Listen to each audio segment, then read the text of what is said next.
გაპასუხი აქვს ინფრასტრუქტურის სამინისტროს პრეზიდენტის მიერ ლაზიკის პორტთან დაკავშირებით გაკეთებულ განცხადებაზე. მიხეილ სააკაშვილმა ბათუმში ინვესტორებთან შეხვედრისას პორტის მშენებლობაზე ისაუბრა და განაცხადა, რომ მშენებლობისათვის გამოყოფილი თანხა მთავრობამ სხვა მიმართულებით წარმართა. პრეზიდენტის თქმით, ლაზიკის პორტი ეკონომიკის განვითარების ერთ-ერთი მთავარი წინაპირობაა. მთავრობა სიტყვიერ აღიარებს, რომ ეს პორტი უნდა აშენდეს. რეალურად სამწუხაროდ მოხდა პორტის დაკონსერვება და იმ ფულის, რომელიც პორტის მშენებლობაზე იყო გამოყოფილი, სხვაგან გადასროლა.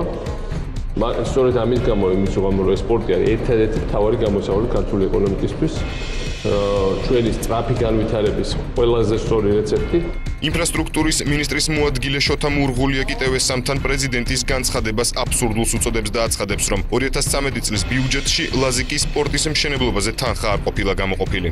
მისი თქმით, პორტის მშენებლობაში სახელმწიფო შესაძლოა თანადამფინანსებლის პრინციპით ჩაერთოს, ხოლო საჯარო ინფრასტრუქტურა ბიუჯეტიდან იქნება უზრუნველყოფილი. მისივე განმარტებით, ლაზიკის პორტი ქართული ეკონომიკისათვის მნიშვნელოვანი იქნება, მშენებლობა კი სავარაუდოდ 700 მილიონი დაჯდება.